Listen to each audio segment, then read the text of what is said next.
straight back on the Mini Cooper. As I said in the previous video, we was just waiting literally for this pipe to arrive, and it is now here the next day. But I've pre-prepared because I want to run some checks actually on this car before we put it back together. So you can see I've got a socket and a bar on there, and I've got this handy little camera. I'm just going to position that about right. And we've got Chris in the background ready to zoom in for me. Zoom in there? Yeah. And eventually I got in there where I dropped it. I'd previously got it prepared, but you can see the veins of the back of the water pump there. And what I wanted to check was, oh, lovely, Chris. Yeah. We'd half checked it the other day, haven't we? That the shaft was shaft was turning, but you couldn't see the back of it. But yeah, you can clearly see there's no damage on that. All the veins look okay, and it's turning absolutely fine, isn't it? Yep. So, I guess now I need to get in there and clean all of this up. This definitely leaked around here before. I need to get in there, get all of that cleaned up, if you want to zoom out, Chris. Yeah. And then I guess get those new parts fitted and do a, we're going to do a vacuum fill on it, I think. They're quite tricky to actually fill up the coolant system in these Minis. There's like little bleed screws everywhere, but hopefully with the new vacuum fill, we should make quite light work of it. So I guess let's, get these new parts fitted and see how we get on. I had to laugh because in the last video in the comments, someone said, Rob, please don't use that pipe off of Amazon.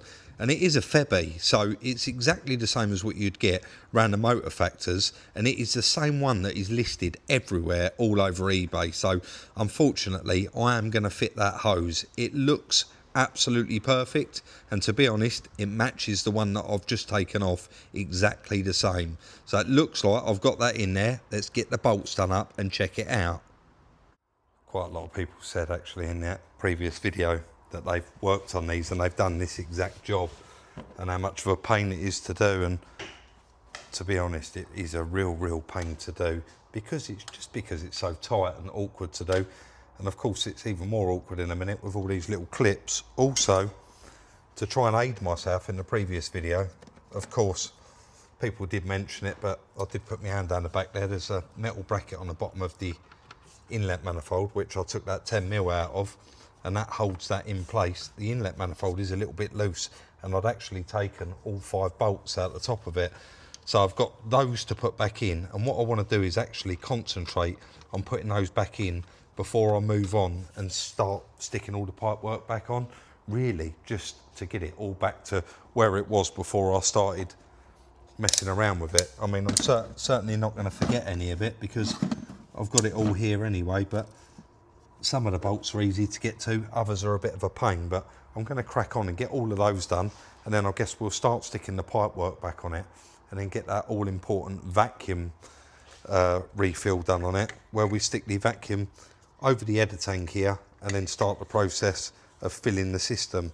That has got an airlock in that bottle already, because you can see in that expansion tank there is still some coolant in there, so I'll probably pump it up first to blow out what's in there, and then we can go into a vacuum. So let's continue on until we get it done. So I would have made life so much easier in the previous video if I had just removed the inlet manifold. There is literally 113 at the bottom and there's 5 at the top. As soon as you undo them, it moves out of the way and you can get to the back of the water pump and you can slot that pipe in there. You can get the clip on with no issues whatsoever. And it was just a 5-minute job to remove it. So now that is all back together. Let's get it into a vacuum. This morning, I couldn't actually get one of these lids to get a good seal. Now I did manage to get one on there and I thought it was doing all right. And I pumped it right up into the green on the hand pump there. And then all of a sudden, it just started pouring out around the seal. So what I've done, we've got like one of those wedges, and I've just put that in now. And you can see all the pipes are absolutely sucked inside out. And it's holding a vacuum there right in the minus. And it's been like that for 10 or so minutes. So in a second, I'm going to connect it up. I'm just going to leave it another 5 minutes, connect it up to the coolant, and then fill this system up, fit the airbox and stuff back on there, and I think we give it a go and see if that's worked. But new thermostat housing, new rear pipe, nothing's leaking, clearly.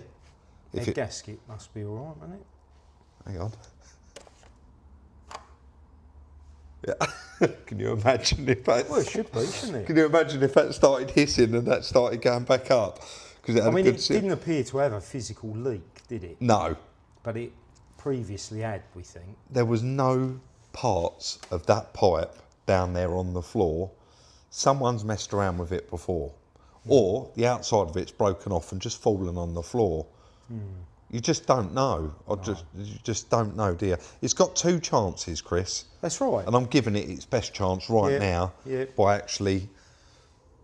I've changed everything that I can change. I'm going to stick the coolant in it, run it up, and I guess keep our fingers crossed, mate, that it's solved the issue. But I guess we don't know until we fill it up. No. Let's get that done. So with the vacuum fill, it is exactly what it says on the tin. It is now in a vacuum, and you put a pipe into the bottom of the gauges, you put it into your coolant tank, and then you undo the valve, and it vacuum actually sucks all of the liquid back into the coolant system and keeps out, obviously, any trapped air. So now with that done, I'm going to build it back up and put all of the airbox back on there and everything that I've taken off the top, because I want to run the engine up to temperature and of course top off that coolant as and when it needs it. Well, we're running, we're all back together, we've got no leaks and I can see minimal circulation. Till the thermostat opens, it won't fully circulate, but it's not bubbling at all, is it? No, that hose feels nice and warm. And that heater is like lukewarm. It's only been running for a couple of minutes. Yeah, it's minimal, isn't it? Let's have a quick feel of that bottom hose. Bottom hose is still cold.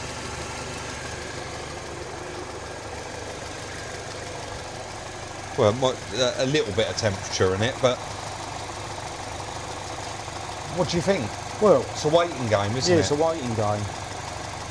It's not boiling up or gassing out the bottle, so...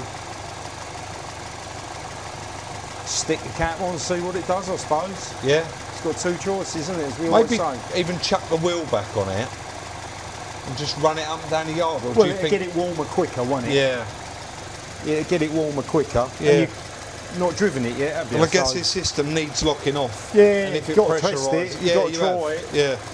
It's, I've got that 13s put back on underneath, just on the back of the inlet manifold for the bracket. And I noticed that the other day, it's a little bit loose on that air filter. Yeah. We've got to do something with that. Yeah. Right, well here goes nothing. I'm going to stick this back on. Yeah. I'm going to stick the bolt back in it, get the wheel on it. I'm not going to put all the arch liner in, and I'm going to run it up and down the yard, I think. Yeah. Just to get it up to temperature, because it boiled up out there after 20 minutes, didn't it? Yeah. I guess let's give it a go. Fair bit of smoke there, but do you know what that is? All the coolant that's all over the gearbox. Leaks. Yeah, that's right. Right, let's do it. This is overconfidence here, because what did I just say just before we did this? I'm not going to bother fitting the wheel arch liner. What have I got in my hand? But the wheel arch liner. I've decided there's not actually any reason why that needs to stay out. There's nothing I need to get to behind there now. This is either going to be a win or a fail. So with the wheel arch liner back in there, all the bolts back in it, all the little clips, wheel back on, wheel nuts done up. We'll lower it down, crack off the wheel nuts, and then I'm going to put it outside and just keep letting it get up to temperature, testing it out, making sure it's okay. I reckon we actually saved that one. It's now been running for about 30 minutes and it seems absolutely fine. Not pressurising, not leaking any water. The coolant's bang on the maximum. All of the steam's gone now because of the water that was all over the gearbox. One thing I will say, I do keep checking on this. Yep. There's no temperature gauge. I've not heard that fan cutting once. But it's not overheating, it's not showing any kind of coolant issues whatsoever. So, I do think I'm going to run this for an MOT, I reckon, but obviously... Well, it'll give it a road test, won't it? If you get to the MOT all right, no issues, go ahead with the MOT. That's it, yeah. If you don't... And it's quite a drive. Abandon it at the MOT. Yeah. No, but you know what I mean? Yeah, it's quite a drive from here, but I think that's... I'm not going to present it like that, Chris. No, for an MOT. Nah. And I mean, a lot of people did say you're going to tackle that roof. You can clean a convertible roof with conventional shampoo like anything else, really. I think I'm going to give this one a little bit of a spruce up, mate. Yeah, and then I'm going to get it booked in and run it for a ticket, because, yeah, like I say, I think we saved that little car. And we need to get it turned around, get it out the door, because this is going to do someone for the summer, isn't it? Perfect little summer car, isn't it? Right, I'm going to crack on with it. All right, mate. So far, so good. Thumbs up for that one. Job's a good one. Right, straight on it then. All we're going to use, Jenny Chem Super Clean 101. I'm going to spray that all over the roof. We've got the Jenny Chem wheel cleaner, the blue one. You've seen me use that before. You just spray it on, rinse it off, and they'll look like new. And then we've got some cherry snow foam, and of course we got our 2 buckets. So I'm going to empty everything out of this one. We've got the grate in the bottom. Let's give this one a nice clean and see if we can get it looking half presentable. But I'm definitely going to show you guys just spraying that on that wheel later and then rinsing it off, how good that stuff is. But it's pretty dirty, it's pretty minging inside as well. I'm trying to ride the, got lots and lots of cars in the background, all new salvage projects, so try not to show too much. Let's get on and get this one cleaned. So I'm just going to pump a bit of that 101 cleaner on there. I don't leave it on there very long. I'm not a fan of leaving chemicals on anything too long, and then I rinse it off. But you can see I am noticing here, I think I've made a little bit of a mistake. The roof is coming up pretty nice, but I think there was a bit of an error here, and once I show you in a minute, I'll explain exactly what that is. The car certainly looks nice wet, doesn't it? It's gone really bright red. Anyway, let's show you what I mean. Now, I'll be the first to admit when I make a mistake, and I reckon I might have made a mistake washing the roof down without vacuuming it first. Really, I should have vacuumed off all of that fluff, because you can see where it's starting to dry. There's patches of it coming back. I'm sure it's going to be a lot better than what it was. Anyway, I didn't want to, I won't go on about that too much. I can keep doing it. One thing I did just want to quickly do. Now, those wheels, you can see there's a couple of splashes of water on there, but I haven't actually physically sprayed anything on. So let's get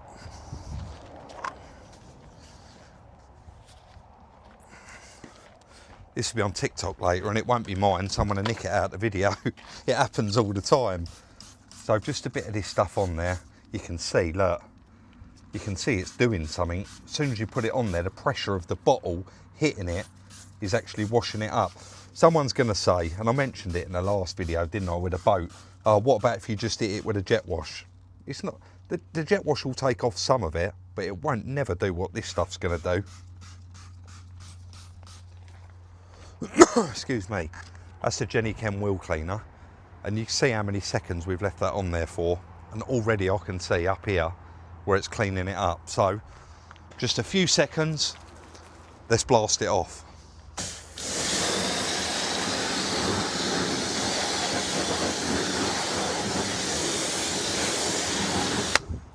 If that ain't an advert for the best wheel cleaner on the market, I don't know what is. There's a link for Jenny Chem in the description down below.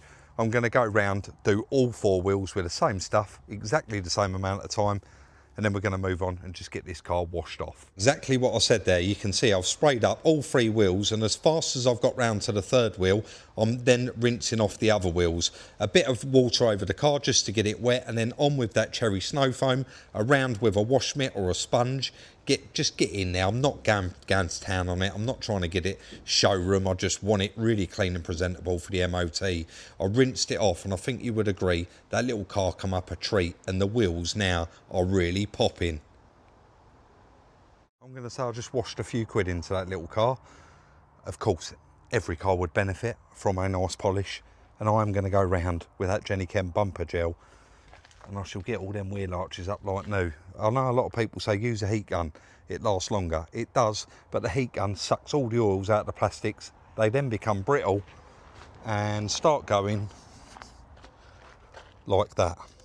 So that's where that keeps getting hot, and it just breaks down after a while. So that's why I don't use a heat gun. Yeah, like I say, could do with a good polish. Got a couple of little marks and dings round it, but overall, lovely little car. I am going to empty out everything that's inside it here, chuck all that in the skip, get it booked in for an MOT, keep your fingers crossed, hopefully it goes through, we can find this one a new owner. Let's get to it. I think you cleaned up all right, Chris. Not bad at all, mate. Not bad at all. I'm impressed with that wheel stuff. It is good, isn't it? Yeah. Now you've moved the car, though, could do with a bit more. It could on the other side, yeah. So I've just run to Rochester in it, MOT'd it, and it's passed with some advisories. Very small oil leak. I'll address that in a minute. Emits a bit of smoke, but I think that's probably from that oil leak, possibly. Might be. Front brake discs worn or pitted. It's crazy, isn't it, that we're getting that car in the background. Yet that video would have been before this anyway. It will, yes. So, mate, it's go inside, crunch the numbers. Yep. And then, I've not even told you the plan for this yet, but I think you're going to like it. Let's get inside and do it. Before we move on, Chris wanted to say thank you. Yeah, huge thank you to everybody who reached out. In the comments section. Yeah, in that video. This is your Model A. I've now purchased a body. So someone reached out to you and said... Yeah, they knew someone. They knew someone that had a body for it. And lo and behold. And this just bolts on, Chris, does it? It bolts on. Well, yeah. We're hoping so. No, it's all correct. I don't have all the panel work to go with it. Right. But, you know, you've got to start somewhere, haven't you? It's a big chunk of it found. Yeah, now, definitely. You've got the bonnet and that, though, you said, I've got a bonnet, yeah. Right, okay. So... Well, there we go. We just thought... It's kind of made me...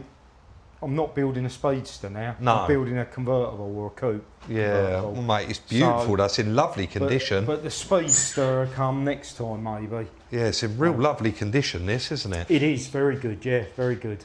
All right, mate. Right, I'll let you get back to it. Reading a load of good jokes in my book, but the trouble is they're just not clean enough to put in the video. No. I know the masses enjoy it regardless, but... Trouble is nowadays you can offend people quite very, easily. Very easily. You can so very easily. You've got to be a bit careful. So as soon as I do think of a good one... You won't offend me though. No, you wouldn't offend me either, to be honest.